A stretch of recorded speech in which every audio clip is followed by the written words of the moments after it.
If you clicked on this video, you likely fall into one or two buckets. First, maybe your doctor just handed you a basic FODMAP sheet and said something like, look up how to do low FODMAP. And now you're staring at this confusing list thinking, well, this is overwhelming. What the heck can I actually eat and what should I avoid? Or second, maybe you've already been told to follow a low FODMAP diet, but you're still getting symptoms. Or it works and then it doesn't. And you're thinking, what am I doing wrong? Either bucket, you're in the right place, because in this video, I'm gonna keep it nice and simple and go through the high FODMAP foods in each food group, showing you the absolute worst offenders, the foods that are so high in FODMAPs that even small amounts can trigger symptoms. And these are foods that trip a lot of people up and they don't necessarily realize they're high in FODMAPs. Now, if you want to know what low FODMAP foods you can eat and in what quantities, I've got another separate video covering exactly that. I'll link it in the description below and somewhere here in the video as well. But this video is specifically about the high FODMAP foods you need to completely avoid. We'll also clear up some of the confusing foods people always ask about. Plus, I've got a comprehensive list that includes both the high and low FODMAP foods that you can download and keep for yourself as a reference. I will put it as link number 1 in the description. Just quickly, for those who don't know me, my name is Joe Leach. I'm a gut health dietitian, and at Diet vs. Ease, we help those with chronic digestive issues to rebuild a healthy and resilient gut. And we do it all online. Okay, so whether you're already on the low FODMAP diet or just beginning to figure it out, you're definitely not alone, and I'm glad you found this. What are FODMAPs? Before we dive into the specific foods to completely avoid, let me quickly explain what FODMAP actually stands for. So it's an acronym, and the F means fermentable, O is for oligosaccharides, which is fructans and galactans, we can get into that. D is disaccharides, mainly lactose. M is monosaccharides, which is mainly fructose. A is for and P is polyols, which is sugar alcohols. And so that's why we just say FODMAPs for short. So these are all types of carbohydrate or sugars that some people can't digest well. And when they reach the large intestine, they basically ferment rapidly and can cause gas, bloating, cramping, and changes in bowel habits. Now, the original research comes from Monash University in Australia. They're the researchers who actually developed this diet and continue to publish new data on it. Now, as an Australian dietitian, we were learning about FODMAPs from the start. The eating pattern that intentionally minimizes our exposure to these FODMAPs is called a low FODMAP diet. Go figure. Said another way, it's a very not high FODMAP diet, right? Basically, you are eliminating the high FODMAP foods for 2 to 6 weeks and then re-challenging or reintroducing them one by one in a systematic way. And one crucial thing to understand is that with high FODMAP foods, there really isn't a safe portion size. So what I mean by that is foods I'm about to show you contain such concentrated amounts of FODMAPs that even small bites can trigger symptoms. So let's move to the food groups now. And remember, this video is focusing on what you should absolutely minimize or avoid during the elimination phase. So if I mention a food, you can assume it needs to be avoided until you start reintroduction. High FODMAP protein foods. Now, just to clarify, this is important to understand. FODMAPs are a type of carbohydrate. So if there are no carbohydrates in the food, then it's FODMAP free by default. Okay, so many high protein foods, let's take plain chicken breast, for example. It's FODMAP free because it's just protein. It has a very small amount of fat and some water, but there's no carbohydrate in it. So it's perfect for this diet. But there's always a but. The high protein foods we typically eat are not so plain and boring like that, are they? And here's where people get tripped up. Processed and flavored meat is often high FODMAP. So high FODMAP processed meats, like most sausages and hot dogs, they contain garlic and onion. Flavored deli meats and cold cuts, marinated meat products, seasoned meat products. And here's where people get completely blindsided. That healthy chicken sausage at the shop, for example, it's loaded with garlic and onion powder. Those pre-marinated steaks that seem so convenient, they're FODMAP bombs waiting to happen. Okay, so this is where we have to be careful. Plant-based protein. The biggest shocker in this category is legumes like beans and lentils. These are some of the highest FODMAP foods on the planet. And it makes sense. You know the classic song, beans, beans, the musical fruit, the more you eat, the more you toot. And then when I was researching this, there's another version. Beans, beans, good for your heart, the more you eat, the more you fart. Yeah, that's the FODMAPs that they're referring to in beans. So the high FODMAP plant proteins, black beans, kidney beans, navy beans, chickpeas and garbanzo beans, lentils, so all varieties, split peas, tofu, the silken type commercially prepared veggie burgers too. Now, don't get me wrong, those plant proteins are very healthy for us. They're nutrient dense, they contain antioxidants and compounds that are very beneficial for human health, for sure. But if they trigger gut symptoms, you need to pause on them for now, calm the gut, and then revisit in the reintroduction phase. People tend to get confused by this kind of mixed messaging, like eat plant foods, eat vegetables, and then here I am saying don't. So think of it like this. If you sprained your ankle running is inherently healthy and something you do want to get back to, but you need to let the ankle heal first. You wouldn't keep running through the pain just because running is good for you, right? So it's the same with high FODMAP plant proteins. High FODMAP protein powders and supplements. Protein powders with inulin or chicory root. Protein powders with whey protein concentrate. Supplements with FOS or GOS additives. Anything with prebiotic fiber added. These are all compounds that are going to ferment in the gut and cause symptoms. High FODMAP vegetables. Now let's talk about the vegetables that will absolutely sabotage your low FODMAP diet. The high FODMAP vegetables, onions in any amount, any preparation, white, yellow, red, shallots, garlic, fresh, dried powder, all forms, broccoli, artichokes, globe and Jerusalem, mushrooms, except like really tiny amounts, lotus root, kelp and seaweed. Now, if we were being super strict, there are a lot more veggies I could add to this list. But technically, you can eat a tiny portion of most vegetables and it should be okay because the FODMAP content will be too low to trigger issues.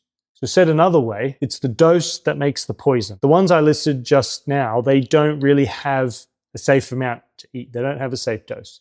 Whereas most other vegetables can be okay if you eat tiny quantities. So for example, 4 Brussels sprouts is okay, but 5 is high FODMAP. 3/4 of a cup of cauliflower is okay, but more than that is high FODMAP. 1/3 cup of bell peppers or capsicums, as we call them in Australia, that's okay, but more than that is high FODMAP. Hopefully you get the gist. But for the majority of us, we eat normal adult-sized servings. So there are a lot of vegetables that are going to be high FODMAP when we eat normally. So it's important to use the Monash University FODMAP app or a full list to understand the specific quantities of the main foods you eat so you know what your thresholds are. Speaking of FODMAP lists, and before we continue with fruits, I've created a comprehensive FODMAP food list that includes everything we've covered today, plus hundreds more foods with clear sort of eat this, not that guidance. It's been downloaded by close to 1 million people by this point. So to get it for free, just comment FODMAP list below or visit the first link in the description. Now let's talk about high FODMAP fruits. Fruit is another category that catches people out, more so than vegetables, I'd say, which makes sense because as a society, we don't eat enough fruit or vegetables. We certainly eat more fruit than we do vegetables, right? The high FODMAP fruits, apples, apricots, avocados, bananas, if they're ripe, pears, watermelon, mangoes, peaches, plums, nectarines, cherries, coconuts, figs, grapes. Now, it's the same as with vegetables. This list could be a lot longer, but there are a lot of fruits where you can eat 1/4 of the fruit or 2 small pieces, and it's only high FODMAP if you exceed that amount, which basically anyone would. So really, you have to be careful even if the food isn't on this list I just mentioned. Okay, dried fruits. These are concentrated FODMAP bombs, really. You've got dried apricots, dates, raisins, dried figs, any fruit that is dried. Typically, it's just that the water has been removed, so it's dehydrated, but the FODMAPs are still there in the fruit. So you just have a concentrated source of FODMAPs that you can eat more than normal. For example, I love mango, but I will only ever eat 1 fresh mango at a time, right? Whereas dried mango, I could genuinely eat like 4 to 5 mango equivalents if it's dried. That means 4 to 5 times the FODMAPs too. Imagine eating 5 whole mangoes in one sitting. You just wouldn't do it, right? That's the problem with dried fruit. And then also with dried fruit, there can be certain additives and sulfites and things that can trigger issues as well, in addition to the FODMAPs it still has. So avoid for now. High FODMAP fruit juices. Any juice made from high FODMAP ingredients is going to be high FODMAP. Apple juice, cranberry juice, grape juice, coconut water, even orange juice starts to be high FODMAP after like half a glass. So juice is an obvious one to avoid in the elimination phase of the low FODMAP diet. High FODMAP grains and starches. It's the FODMAP group called fructans that make many grains an issue. So fructans are found in wheat, rye, and barley. So in this category, bread, so 2 slices of most standard breads made from wheat, rye, or barley, that's high FODMAP. Pasta, so more than half a cup of regular wheat pasta, noodles, lasagna sheets, even gnocchi, crackers, cookies, biscuits, wheat-based varieties, breakfast cereals, many containing wheat, rye, or barley.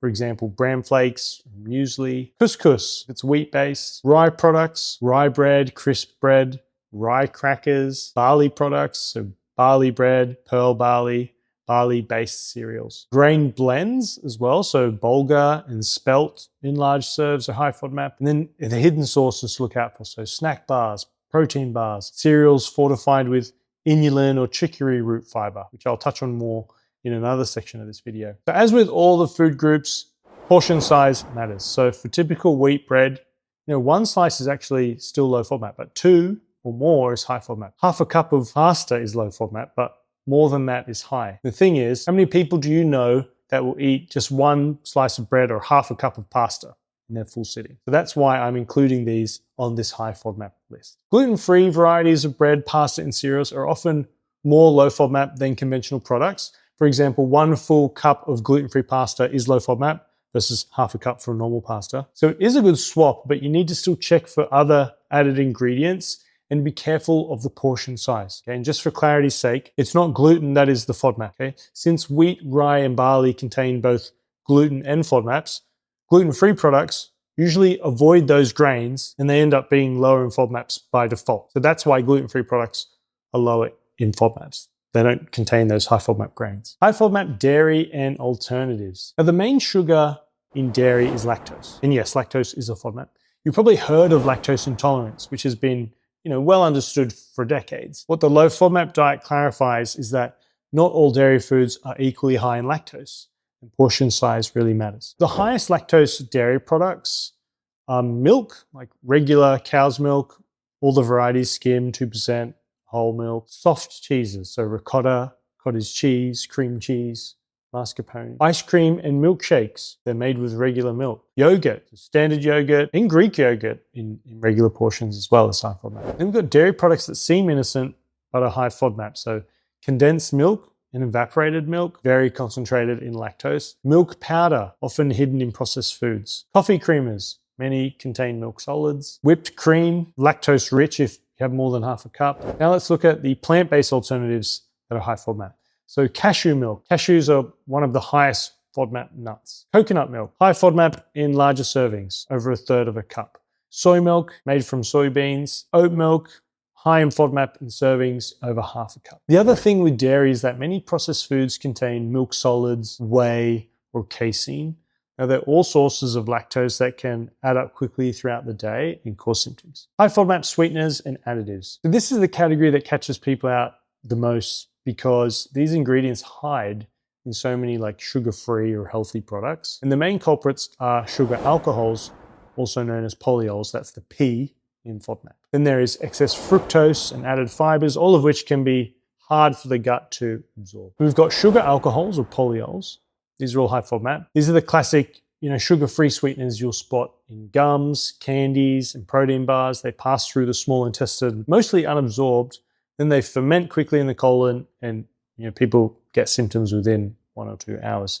So those polyols are sorbitol, mannitol, xylitol, maltitol, and erythritol. Erythritol is often better tolerated, but it's still high FODMAP in larger amounts. So in sugar-free foods and diet foods, you need to look for these polyols in the ingredients list. Now, natural sweeteners that are high in FODMAP, even though they sound wholesome, these sweeteners are concentrated sources of excess fructose, which is a FODMAP as well. So honey, agave nectar, that's one of the highest in fructose. High fructose corn syrup, as the name suggests. Fruit juice concentrates, which is basically in all fruit juice. And then we have fiber additives, which are basically like FODMAP bombs. These fibers are added to many high fiber or gut health products, even gut supplements. They're actually poorly tolerated for people with IBS. So inulin, it's often labeled as chicory root fiber.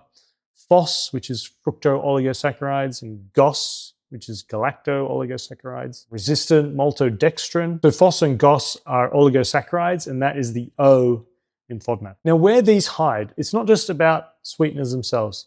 It's about where they're used. So common sources include sugar-free gums and candies. Like I mentioned before, you need to watch out. protein bars and shakes, diet sodas and zero sugar drinks, fiber-enriched cereals and snacks, supplements, and even some medications. There are so many clients, when we look at all the supplements they're taking, a lot of them supposedly good for gut health, and then even medications, they can have these high FODMAP ingredients in them. So, we help them to pinpoint these and swap to better alternatives for them, or at least for them to discuss with their doctor. Nuts and seeds. Most nuts and seeds can be enjoyed in small, portion-controlled amounts on a low FODMAP diet. But a few stand out as complete no-nos. They're so concentrated in certain FODMAPs that even tiny amounts can trigger symptoms. And they are my favorite ones, actually. So the nuts to avoid completely are cashews and pistachios. These two are for sure the biggest offenders. The safe serving size for these is like 2 nuts, I think. For pistachios, it's 5. And so it's really best to just strike them off the list. Nut-based products. And because these are often made from cashews or pistachios, they inherit the same problems. So we've got cashew butter, cashew milk, cashew-based cheeses or dips, mixed nut blends that include cashews or pistachios, of course. All right, so that was a lot. Of course, we couldn't fit every single high FODMAP food into this video. So what did we miss? Let me know your questions in the comments. And remember, everyone's gut is different as well. This list is based on lab testing, but you may react differently to different foods in different quantities. Before you go, make sure you download our comprehensive FODMAP food list. It's called Eat This, Not That. It includes everything we've covered today and so much more. Basically, all the foods I haven't mentioned, both low and high FODMAPs. What's more, we keep it updated as new research comes out. It's already been downloaded by almost 1 million people, and you can get it free through the first link in the description or by commenting FODMAP list, and I'll send you the link. And if you want more than just information, if you want guidance on implementation and actually getting to the root cause of your gut issues, that's exactly what our For Sure pathway is designed for. So it's a structured process with advanced testing, personalized dietitian support, and mindset support, and step-by-step guidance through elimination, reintroduction, and beyond of the FODMAP diet.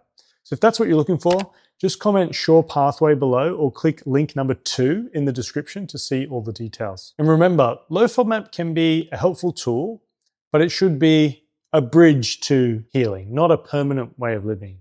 Your gut wants to be healthy, and with the right approach, you can identify your true triggers and get back to eating freely again. If you want to learn more about why we stay stuck with gut issues and how to pinpoint the root cause, I recommend you watch this next video on the screen. Otherwise, thank you for watching. Don't forget to like this video if you found it useful, and subscribe so you don't miss our upcoming gut health videos.